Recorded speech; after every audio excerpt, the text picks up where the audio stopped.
just give a mental boost, what I like to call a mental antibiotic for whatever it is and whenever it is needed. There'll be a YouTube link also that's live for this presentation. And I want it to be a very, very interactive piece. Feel free to unmute your mics at any time and chime in. I'll be asking about thoughts and questions. If anyone care to chime in and give some thoughts, questions, or comments, whatever, feel free to do that. This is very, very open today because we want to share thoughts. We want to add to as well as take from this session. Um, some of you may not be familiar with Mentality, but Mentality is a purpose-driven platform that has been developed a little over 2 years ago. Um, and with those, I, being a student and a practitioner of the neurosciences, uh, thought that it would be needed and necessary to develop such a platform with the offerings that were out there at the time. I have been practicing for over 10 years, but my practice had not taken on to a tech type practice. It was all face-to-face, one-on-one. Modern things for modern living, modern things for modern living as well. With the advent of the internet, I developed this platform so we can touch on people anywhere in the world and become more connected. And I love to say, transform your mind to transform your life. So this is a transformation piece here in order to be able to touch some people somewhere and somehow in ways in which that are beneficial for them. And the platform can consist of thousands of sessions 3 to 5 minutes in this go world. But also I have long pieces that we do. This is a conference, roundtable of sorts. And with this, we share ideas and grow in on the same trajectory, but together. Uh, the YouTube Live will also be available for one and all to share with their friends and at any time that you feel as though it's necessary. If you find this session to be of any use and there's someone that you feel as though could benefit from it or would enjoy it, uh, it's there. It'll be there. Two other things. I got word from Gabo that he had watched a previous piece that we had done with Dr. Donald E. Grant Jr. And his wife commented to him that it would have been nice if it was translated in Spanish. Well, we're working on that in a few other languages too, so take heart. And uh, good observation, and we thank you all for the input. Those type of inputs are what enable us to become better. So, life skills. Let's start with life skills. Life skills as it pertains to this particular session is basically uh, a way in which we find a trajectory for the way forward, to always be on the way, not in the way, and to make a way out of no way, even if that comes our way. I have long been a proponent of what's called the 4 C's: conflict, change, conformity, and control, which we'll get to very shortly. And in looking to dive even deeper and keeping the information fresh and current, I've found some other 4 C's, the 4 C's of creativity, developed by Dr. Jacob Kaufman, who practices at Cal State University, San Bernardino. And in his 4 C's, he uh, draw, draws some points that can be used for understanding our level of creativity, uh, the formation of our thoughts, and the directions in which we go. He lists the four C's as mini creativity, little creativity, pro creativity, and big creativity. I will allude to driving in this particular discourse where the creativities of Dr. Jacob Kaufman are concerned, in order to allow us to have some analogy that is a easy example for all of us to understand. So many creativity is when an individual finds themselves in a situation where it sets a spark off. It's that small spark that later becomes a bright light. Something as simple as uh, becoming a licensed driver. Um, you become a licensed driver. It's a big deal to you, but to the rest of the world, it's business as usual. Many of people drive, but once an individual finds that they have accomplished uh, the ability to acquire their license for driving, it's a big deal to them. That's many creativity, and it could apply to a lot of things. The first time that I got an A on a report card and things like that.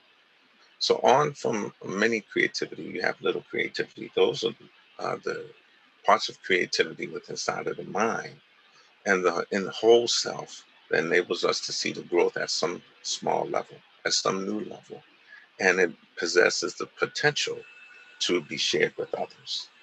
Um, Keeping a good driving record and honing in on the skills of driving, for example, will allow an individual, perhaps if they elect to be a part of a carpool or to be the individual that's conducting a carpool.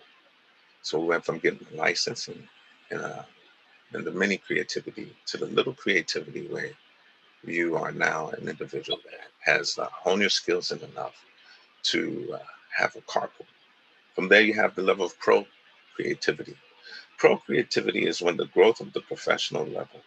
Here, the individual has marketable assets where driving is concerned per se, and a value add in particular pursuit that can benefit monetarily or in other ways, be it rank, be it distinction in the knowledge base that an individual has, uh, or authority on a particular uh, process. And driving is akin to being able to design roadmaps and roadways for autos to travel to and from destinations. And then we move on to what Dr. Kaufman des- describes as the big creativity. The big creativity is when the individual becomes the outstripper in that particular area. Uh, he, in this day and time, it's like now we have self-driving cars, but even more so, that gets into car connectivity and intercommunication, where cars speak to each other and make the roads we travel safer and more efficient with a flow that is programmed into the cars. And these are the wonderments of the big creativity. We all have these parts within us. So let's make application to the life skills here. Where many creativity is concerned, notable to the self, the ability to properly function in society amongst your peers.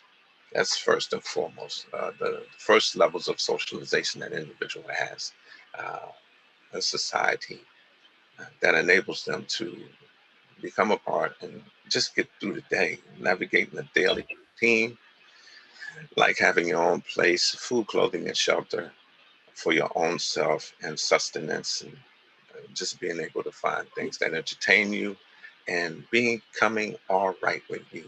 Uh, Take on the consideration of the statement by Erica Badu, I'm all right with me. So these are the many creativities within the self. When you move on to the little creativity within the self, you're looking at things like running that carpool.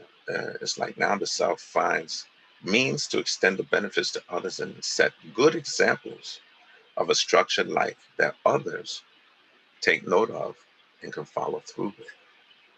And that's the little creativity of the individual self. And on with the life skills of pro level of creativity. It now reverberates through the individual's personal and professional life. And it's because people have a level of consistency in performance. What you do in your personal life transcends into your professional life. And I like to describe it as the way a person does anything, this is the way they do everything. Now, the roadmaps, highways, and byways of life are shareable with others at this stage, and because of notable virtues displayed by the self. Okay, and on to the big creativity. Creativity. Simply put, this is refined leadership of the self that can be extended from leading yourself on a straight path. Uh, it opens for the positivity that results for self leadership in others. So that car interconnectivity that we spoke about is a something that's copied from human interconnectivity for positive results. We move along life smoothly. We don't clash, and we share the path forward with one and all. So um, this is an exercise that culminates, as it's stated, with driving. I use driving because at this point there's a story that I uh, had read about a family at sea, and they spent years at sea, and they had little children. And when they came ashore, they were interviewed about their experiences, and the interviewer asked the father, he said, weren't you concerned about all of the hazards that you could face on the open sea with small children and a wife? Mm. And I found his response pretty profound. Excuse me. His response was, the hazards of an unclouded sea seem safer to me than what you find safe within driving on a one lane highway with two painted lines in between that keeps you safe from the traffic coming in the other direction. So, in that, the the analogy that he gave of driving, and there are only two small lines that really don't protect us from the person driving on the other side of the road coming head on to us. But this is that interconnectivity and certitude that we have as human beings, that the human self has progressed in life skills that you stay on the road. At this time, any questions, comments, or concerns? I'm open. I see Ileana has joined. Greetings. Good morning. Good morning. Any comments on this particular piece that we just shared on life skills?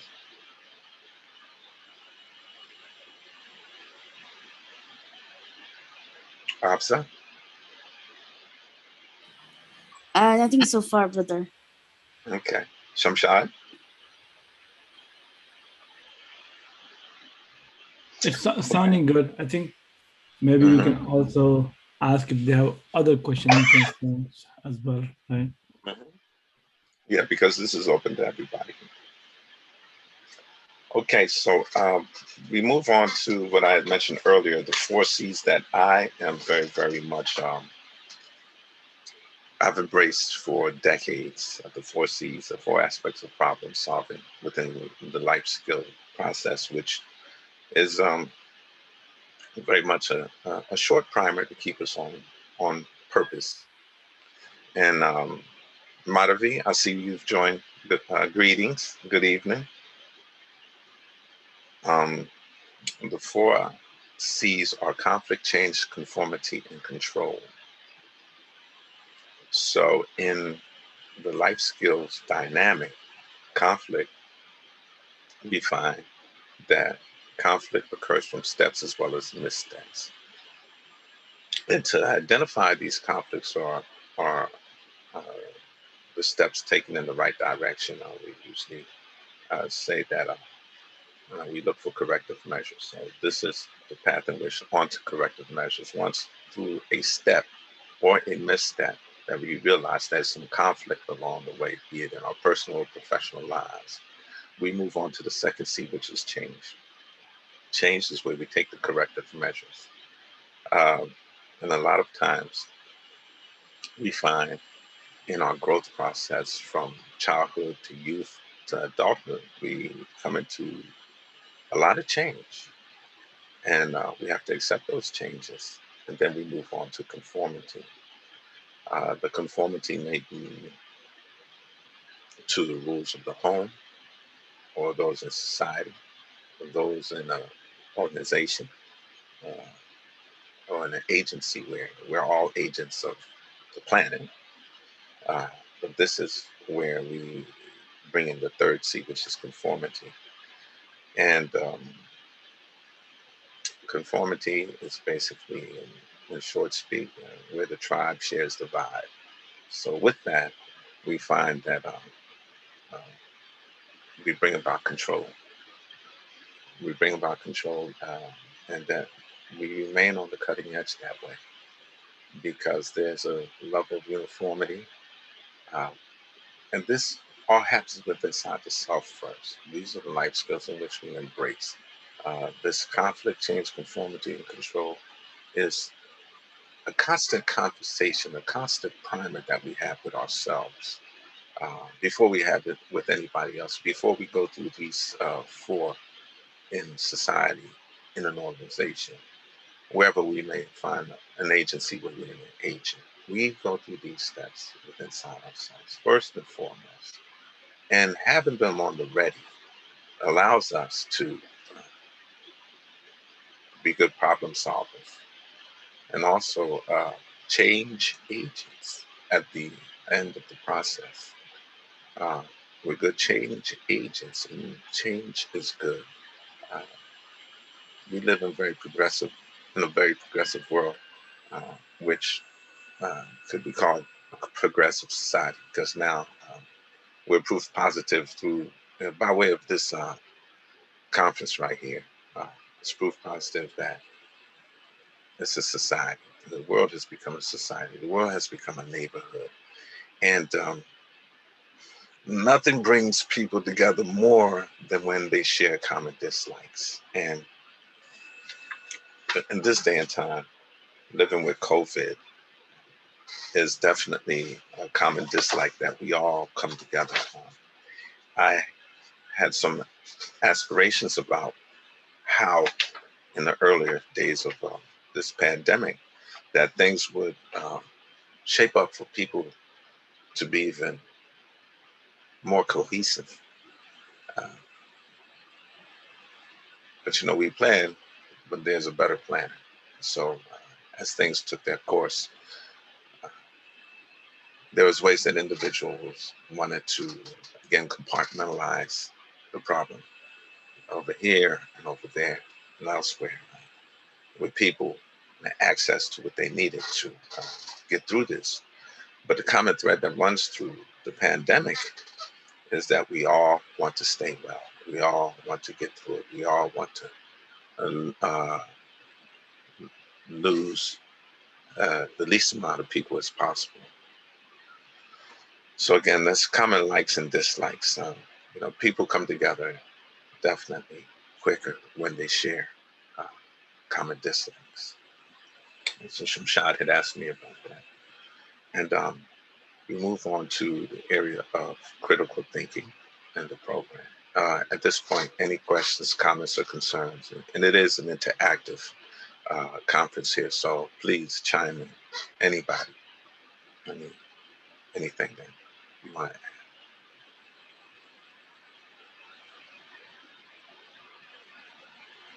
Okay, so with critical thinking and ethical thinking, the description for this particular conference for critical thinking means navigating and applying all we've come to know in 21st century society and adding that to the once in a 100-year pandemic. Could someone share how the pandemic has impacted their lives and their critical thinking?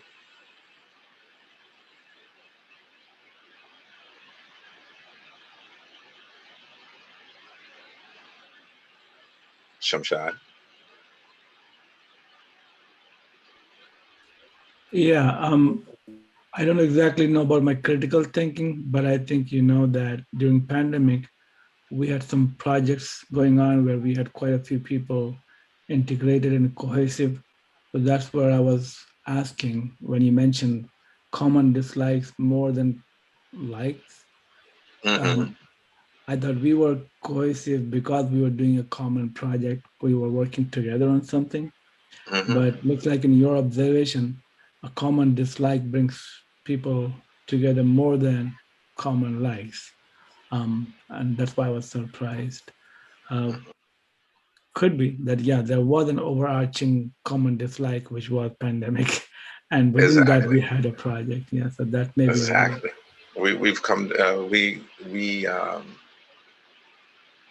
We tightened our pace to be in lockstep with each other to get in through and beyond the uh, the things the pandemic brought up.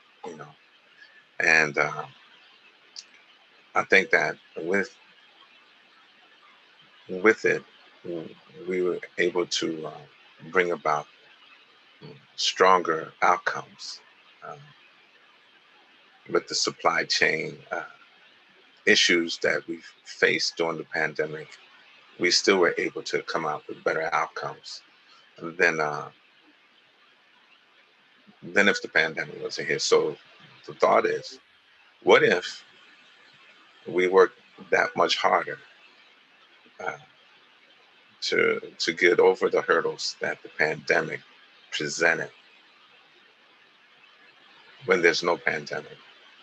If we were that much more cohesive as people in whatever we do, what type of outcomes would we have? The outcomes-based results there would be much, much greater. Yeah, I agree on that, brother. So, before the pandemic and during the pandemic, there were a lot of things that I had prepared for my life, for our future. I can take a new job or go for higher studies and stuff like that. We have discussed so much, things between you and I, that how things have drastically changed over the past year and a half, where my spouse and I, together to think how we would like to come together in this life of ours to see how we can have a future. But pandemic, all these bans and everything has put everything on hold. And even in that situation, I would like to say that we were together and we always thought that, no matter what, uh, we had plan A, let's look at it, plan B. So this pandemic pushed us so much. And also we had plan C and D now. And, otherwise would just be there doing our regular jobs. And this entire pandemic perspective has changed our critical thinking towards life, towards our future, for better or worse, whatever it is. But we know for the fact that this has brought together, this pandemic or this dislikes towards it has brought us together as people, too much, to see that we are mentally strong together, we are there for each other. So rather than disliking it, I would like to say that it has brought in a lot of maturity in us, along with compassion towards the world and people around us. Definitely makes what has made me a better person over the past year. Beautiful. And I think that your critical thinking, as expressed, Sister Afsa, has Hmm. also uh, morphed into some of your ethical thinking as well, Yeah. like you said. And that's so true. Um, and Athena says she loves that. And Thank thank you, you. Athena. Definitely the ethical thinkings that we have, our morals, principles, and beliefs to keep us always seeking positive results, uh, also come into play during this time. not all times, but then during this time, we see the measures that we must take to do what humans are hardwired to do by default. That is, seek out the path of our undying will to survive. Regardless what it is, we don't give up. And the life skills that we have here also uh, resembles that. But that's a very, very good observation, because uh, I ran into people here in California that had to travel almost backwards, had to travel twice the distance to get to their home country because of restrictions on airports in certain countries that they couldn't fly through. So a trip could become twice as long, a journey could become twice as long, but yet still that journey is I really it's love that, so my good. brother. I'm really sorry to interrupt. I really love that thing that you said, that we never give up. And also, the journey becomes twice harder no matter what. But at Mm, the end, what keeps us going is the fact that we know what we want in our lives, exactly. irrespective of pandemic being there or not. Thank you so much. Exactly. Exactly. No, thank you. I appreciate it. And I just want to say greetings to Eileen. Eileen is a nurse. We know that the nurses and doctors are on the front line, and I want to thank her for her service and thank her for joining us today. Eileen, how are you?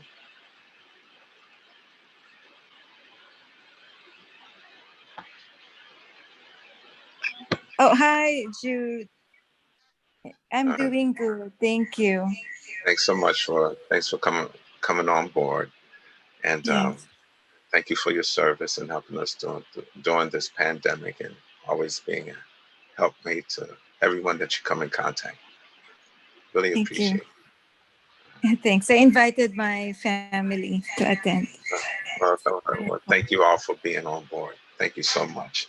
And feel free to ask any questions and make comments. And uh, this is an Okay, will interact. do. Thank you. And Madhavi, how are you?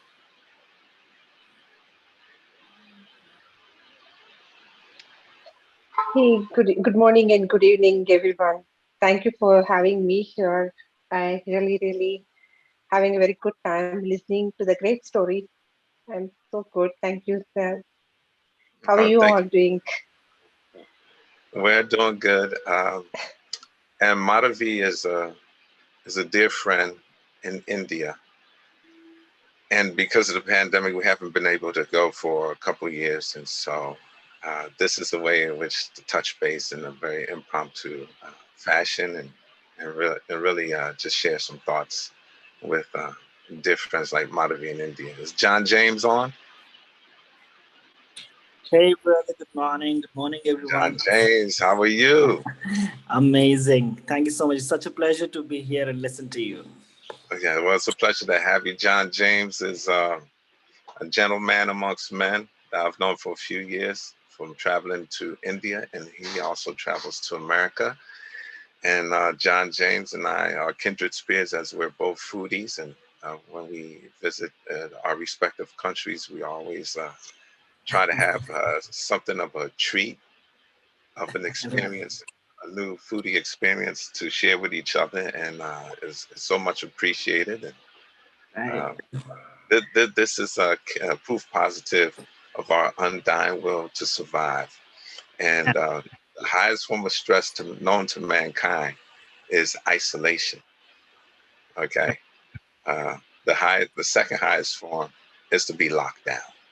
Okay, so the undying will of mankind to survive is alive and well here, because my man John James is halfway around the world, and my dear friend Madhavi is halfway around the world. But still, we find ways to communicate and don't be isolated and don't be locked away from each other by way of technology. And for that, we're appreciative. It's a blessing. It's a blessing.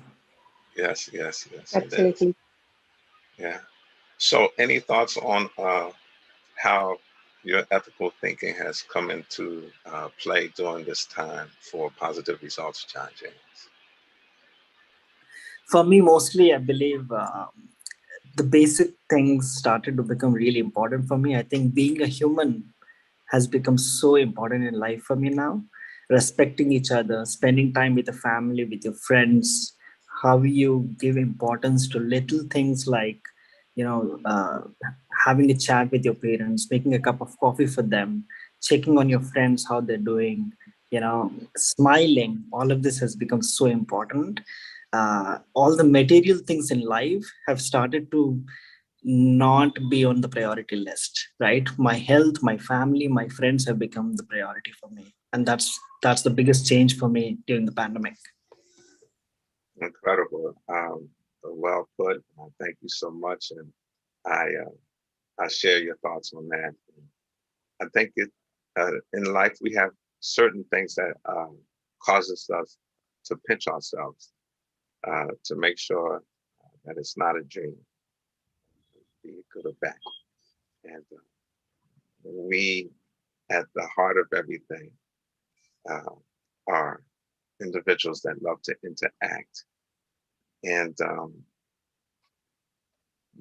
this time has really been a good test of, uh, it tests our mettle and of the profound ways in which, you know, we operate on this planet as people.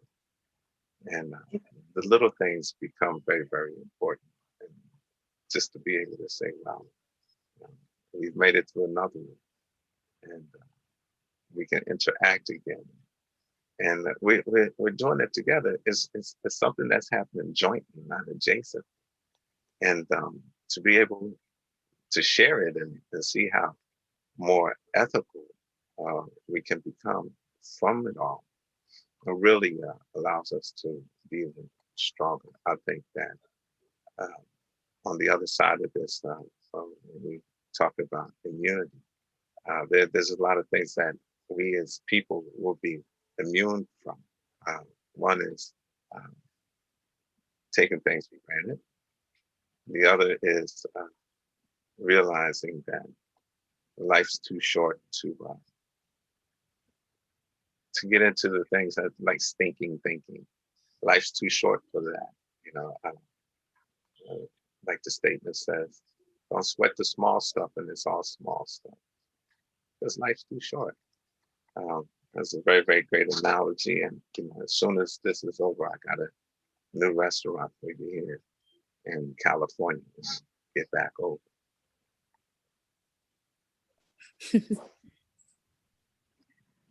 In other words, pandemic has connected us back to the nature and the life. I would say it has done more harm than it has done actually, more goodness to each of us as an individual and to the life. I would say. Oh yeah, I agree with you, Madhavi. Um, you know, we have a level of creature comfort that, you know, we don't go out in this day and age to hunt and kill so we can eat in most parts of the world. You know, we can dial up and the food is delivered to us, or we have choices. You know? Yes. And so being able to, amongst choices, being able to start to gran- granulate uh, the priorities that we have. We find that the, at basic and at fundamental, it's all about being able to interact with each other, and there's a growth factor there.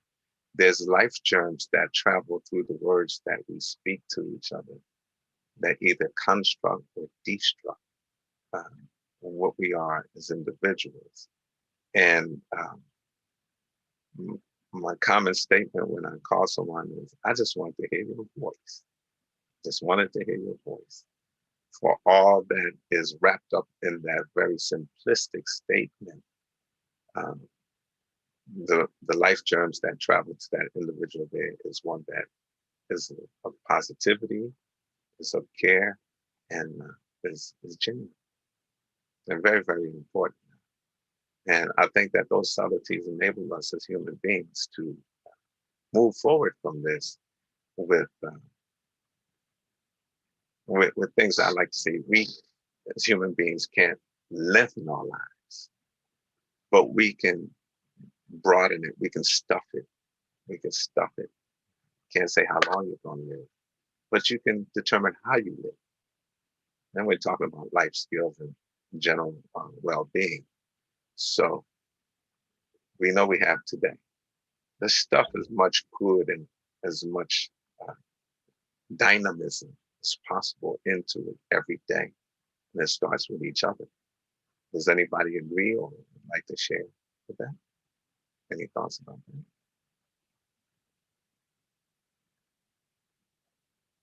Yanni, I see you quiet over there.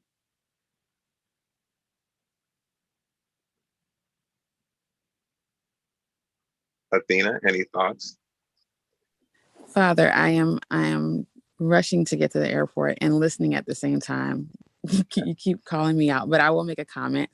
I will say that I mean, just echoing everyone else's thoughts, that the pandemic has absolutely turned my world around in more ways than one. I will say there has been some great positive factors there of just realizing what's very important and what's not as important. For one, just, the humanity of it all, right? Being compassionate and graceful with others, because we're all kind of trying to navigate this thing and make it to the finish line. We thought we were at the finish line, but it looks like not so much, right? But definitely just having more grace with people on the daily, as well as just putting self-care and pushing how important self-care is to the forefront. Of course, we all have work, we have jobs, we want to earn a salary, but we cannot pour from an empty cup. So that's one of the biggest things that I've learned, in addition to how important family is, of course, right?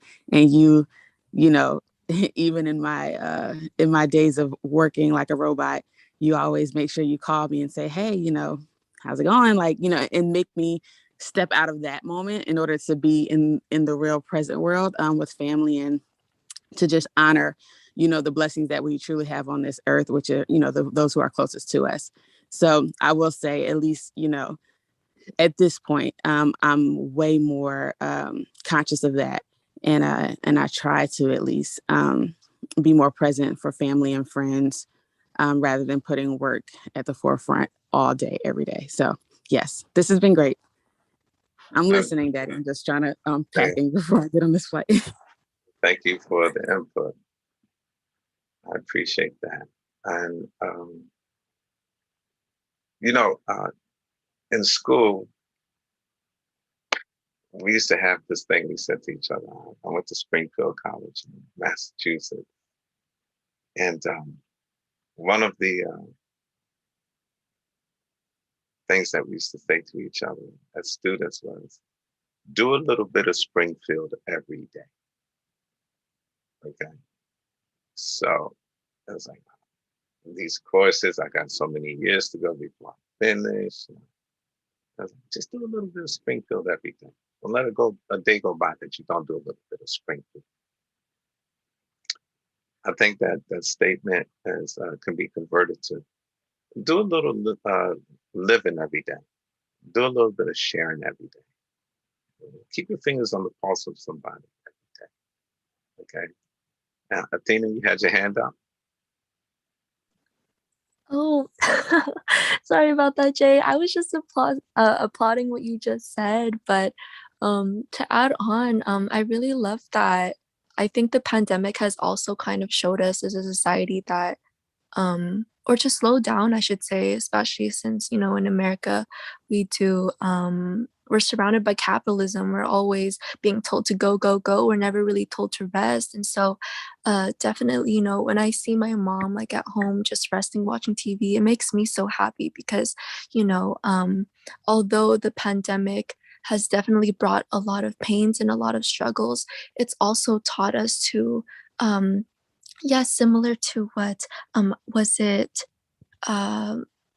there was, oh yes, what John was saying earlier about appreciating the little things, and what you said right now, just going day by day. That's very powerful in itself. Like sometimes, with what you were saying, even earlier, Jay, about like critical thinking and thinking big, and I think its counterpart also, the small things are also very impactful in our lives. Exactly. Because big things is plural, and it starts with one small thing. It always starts with one. And again, it's connected to the individual. So that's very, very important. I think I appreciate you sharing those thoughts with us. And living in America, and a lot of other places in the world, but living in America, we are in the center of the fold of a high sensation seeking society. So it's always go, go, go. There's individuals that get a thrill so much from the action-packed week they have at work that on the weekends they seek out things that mirror their work week. They never want to stop. I had a friend that he was gloomiest on the weekend because he said there's nothing to do. He just liked to work all the time. So he dreaded the days off from work and just wanted to work. Very high sensation seeking society. And when we find ourselves in a position where a lot of these things are stripped away,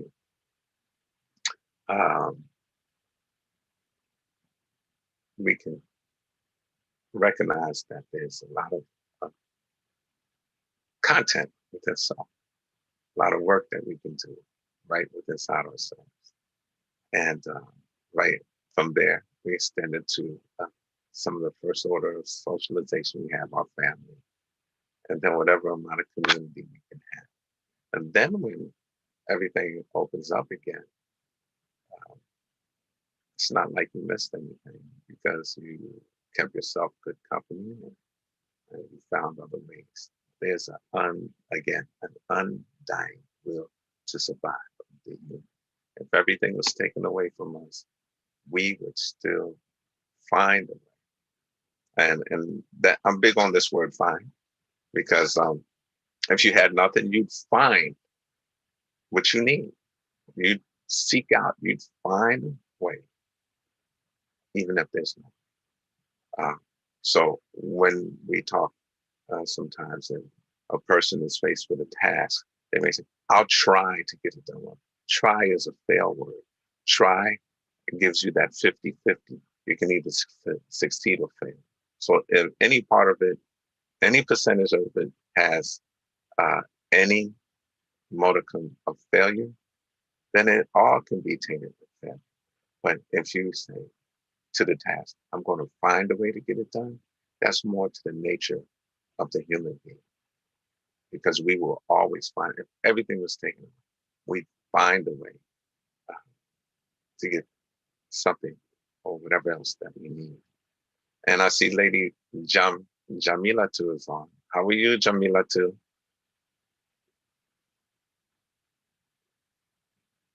Jami is from Canada and very, very bright light. I guess she's not going to say anything right now. Thanks for joining, Jami. Jay. I'm very happy to be listening this morning. However, I'm having a lot of trouble with the sound. It's very choppy. So I'm Oh, okay. I will keep that for reference and I'll find a different trying spot. to watch there. I'll keep that for reference, Johnny. How you been, Johnny?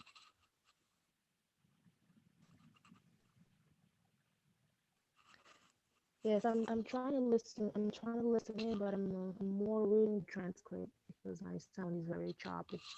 And we will have, this will be YouTube live, and we can share it afterwards as well. Okay.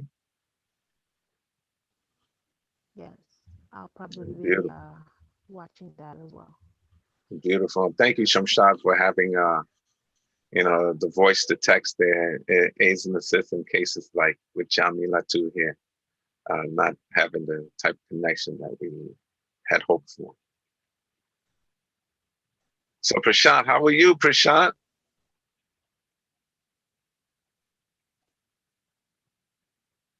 Prashant's in India, and when I go there, how are you doing? yeah, we travel together. We've been to the jungle everywhere together, right, Prashant?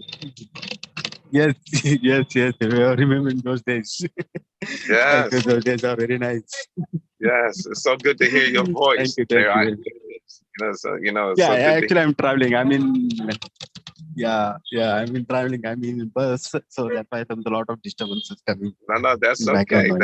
Listen, the honking of the horns is a very familiar sound, and I know just where you are. Thank you for this nice I just want to hear your voice, good man. Just want to hear your voice. Hope to see you soon. Soon. Thank you so much. After a long time, I'm seeing you. Yes, That's yes. Calling me back to the sweet spot, hearing those horns back there. Sure. So,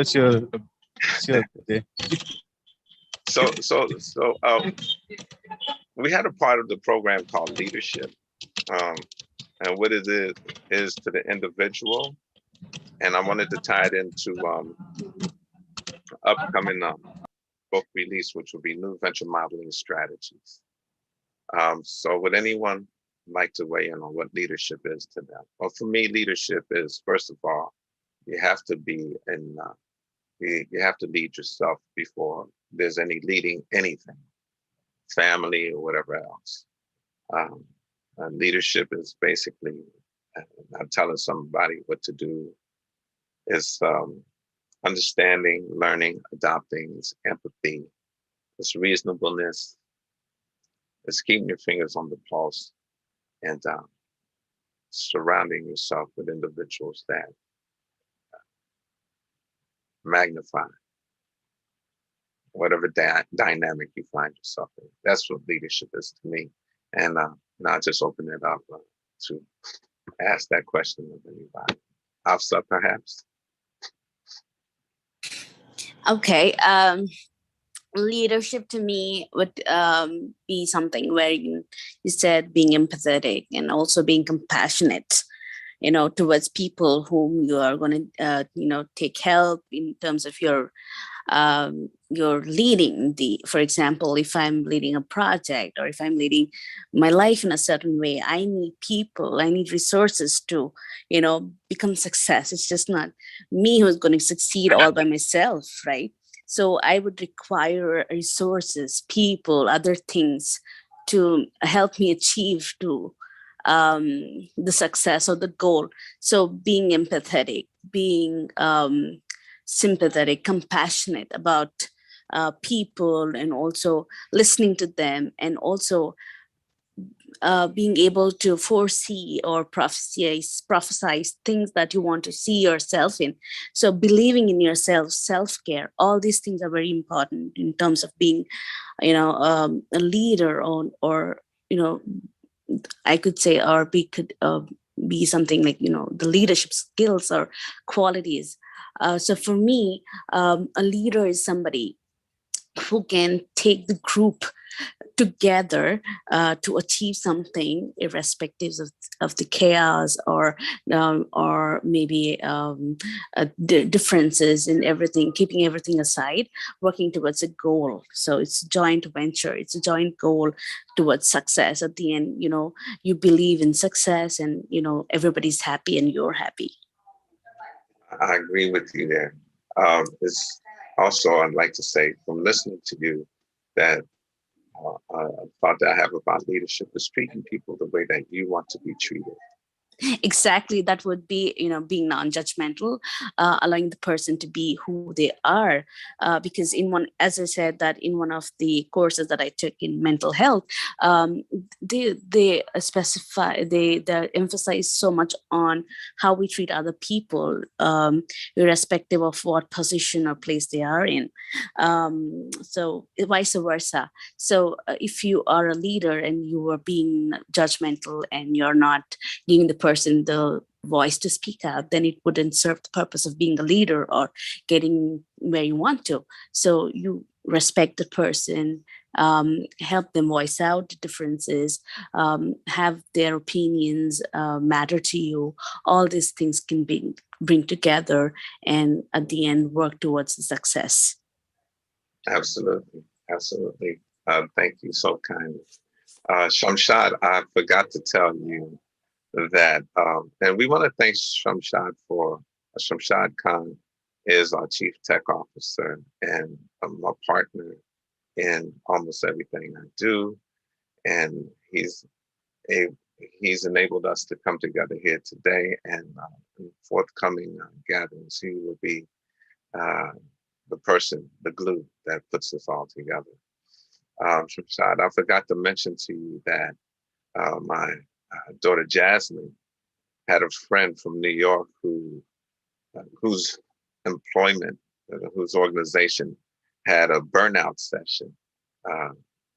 Had someone come in and spoke to burnout. Her comment to Jasmine was, I really didn't like it because the presenter put the blame on the employee for burnout. And so Jasmine was asking for some of the points that we talk about in burnout and resilience with inside of organizations. And basically it starts with leadership. And where leadership is concerned, the level of empathy and care that we share with the individuals within that ward, organization, agency, whatever it is, really enables us to see the best outcomes. It's an outcomes-based result there, because as a leader, people wield the ability to open people up or close them out. And if we treat people the way we want to be treated, then we've accomplished self-care, we've accomplished general well-being, and we've packed another person's life, not nothing, but packed it, as we talked about. Because at that point, you've built them up. You've built the person up. And it's important to do that wherever we are. And I think that is the social grace. Now, when we exhibit it, we sleep well at night. They say when we leave a place, we've left it in a positive way. We've left some positivity, some positive energy there. And when you do that, you're taking care. It's selfless self-care. Because if you left a group of people with a feel-good energy, then when you move on to your next destination, you have no regrets at all where you've been. And I think that is at the center of the fold of leadership, self-care, and general well-being. And on that note, everyone attending will get the general well-being mentality session. It will be about 5 minutes long, and it's just something to help acquire that positive behavior that we're talking about right here as we move on. And you'll see more of it on the Mentality app and at Store.mentality.biz. Any questions, our number will be available along with the session that we send out. And we just want to, if we do one good thing in a day, let it be help someone stay healthy mentally, physically, spiritually, touch them in some way, somehow, with something that lifts them up, expands what they have in terms of life, and by extension, expanding your own self. So we got 3 minutes. Any word from anybody? Shamshad, would you say a few words for us? I think it was a great session. I always like the way you add different perspectives to some of the words that people use in a very generic sense, like leadership, what you said today. Um, you know, that's just one example. So throughout the session, I think I learned again quite a few things. Thank you. Thank you, Shamshad, for all that you do for us. And I thank everyone, Jameen, Canada, everybody in Costa Rica that's here, Gabo, and of course, everybody in my family in India. I thank you all. I miss you like crazy.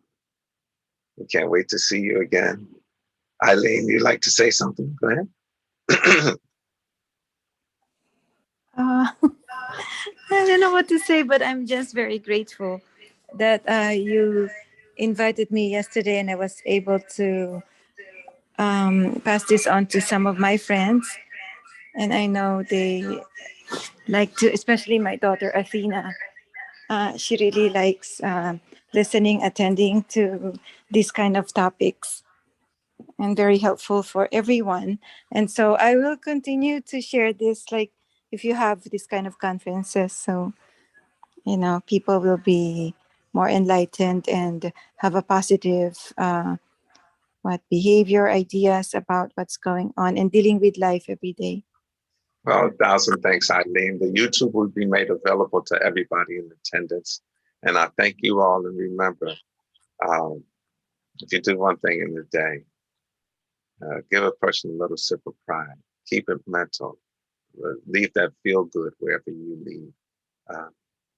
Add to as well as take from. Life is for the living. Be busy living.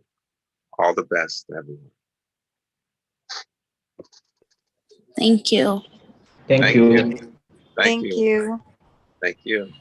Thank you very Thank much. you. Thank you so much. Yes,